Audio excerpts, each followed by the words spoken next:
कल हम लोग थोड़ा सा अक्षांश एवं देशांतर के बारे में पढ़े थे। आज कुछ प्रश्न अक्षांश एवं देशांतर से लेकर जो कुछ प्रश्न आता है बार बार उसको थोड़ा सा हम लोग देखेंगे।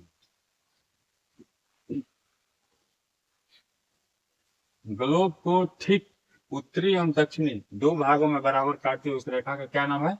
विषुवत रेखा या भूमध्य रेखा या 0 डिग्री अक्षांश या इक्वेटर, चार नामों से इसको जाना जाता है।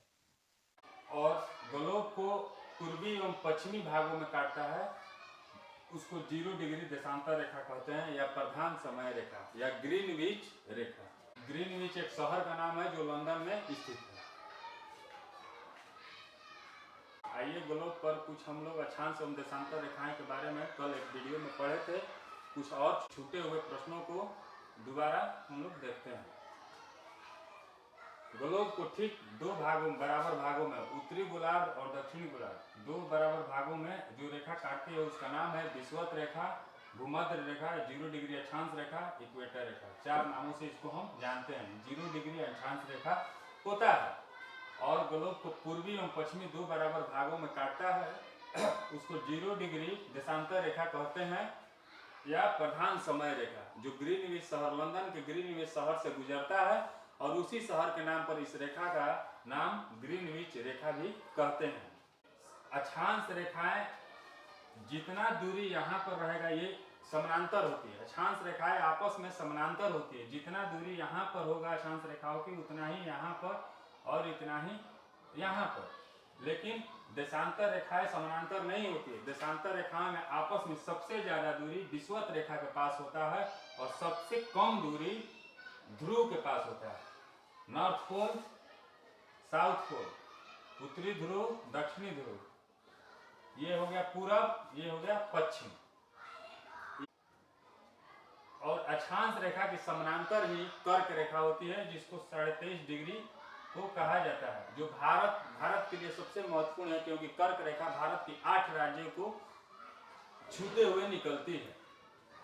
और देशांतर रेखा एक है जो देशांतर रेखा है जो 82.5 डिग्री, जो भारत की मानक समय रेखा है, जो यूपी के मिर्जापुर से होकर गुजरती है।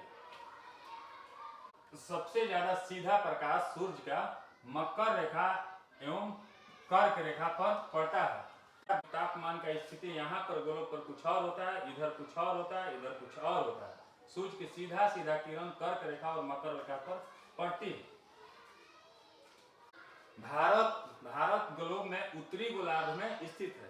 ये विषुवत रेखा है। विषुवत रेखा के ठीक ऊपर यही भारत है, जो छोटा मोटा दिख रहा है ना, यही भारत है जो विषुवत रेखा दो बराबर भागों में काटती है। ठीक इसके उत्तर में स्थित है। अगर कोई पूछता है कि भारत कौन सी गोलार्ध में स्थित है, उत्तरी या दक्षिणी, तो उत्तरी।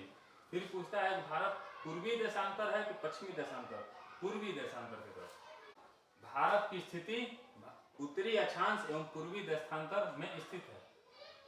इसकी देशांतर की संख्या और अक्षांश की संख्या लगभग 30 डिग्री है। जैसे हम लोग पढ़ते हैं 8 डिग्री से स्टार्ट, 8 डिग्री उत्तरी अक्षांश से स्टार्ट होकर 37 डिग्री उत्तरी अक्षांश तक भारत का उत्तर से दक्षिण का विस्तार है।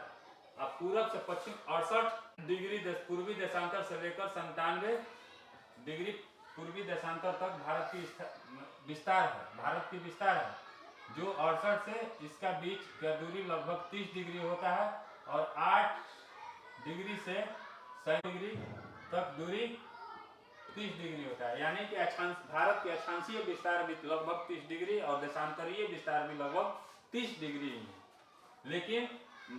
लेकिन आकार के रूप में पढ़ेंगे तो भारत की त्रिभुजाकार है। अक्षांशों की संख्या 181 और अक्षांश, ये जो अक्षांश रेखा है जो ग्लोब पर खींचा हुआ है पूरब से पश्चिम, इसकी संख्या 181 है, लेकिन देशांतरों की संख्या 360 है। एक अक्षांश से दूसरी अक्षांश की दूरी 111 किलोमीटर होता है। अक्षांश की ज्यादा उपयोग दूरी मापने के लिए किया जाता है, लेकिन देशांतर का उपयोग समय तिथि मापने के लिए किया जाता है। एक देशांतर से दूसरी देशांतर की दूरी 4 मिनट होता है। भारत का समय ग्रीनविच समय, यहाँ 0 समय है, यहाँ से भारत का समय, ये जो 82.5 डिग्री देशांतर रेखा जो भारत को मिर्जापुर से होकर गुजरती है, जो भारतीय मानक समय रेखा है जो भारत के मिर्जापुर से गुजरती है, ये 0 डिग्री ग्रीनविच रेखा, ये प्रधान समय रेखा से 5 + 30 मिनट 5 घंटा 30 मिनट प्लस में चलती है। आज प्लस में चलती है। अगर हम 0 डिग्री समय रेखा से इधर जाते हैं तो पर रेखा के बाद 4 मिनट घटता है और इधर 4 मिनट बढ़ते जाता है। 82, अगर इसमें हम 4 से गुना करेंगे तो हमारा आ जाएगा 5 घंटा 30 मिनट। कभी कभी एक क्वेश्चन पूछता है कि 1 घंटा में कितने देशांतर रेखाएं होता है? 15 देशांतर रेखा, 15 × 4 60 मिनट यानी 1 घंटा। अब देखते हैं भारत में वही देशांतर रेखा, एक यहाँ से जो गुजरता है और एक यहाँ से। भारत में अरुणाचल प्रदेश में सबसे पहले सूर्योदय होता है और सबसे बाद में गुजरात के कच्छ में।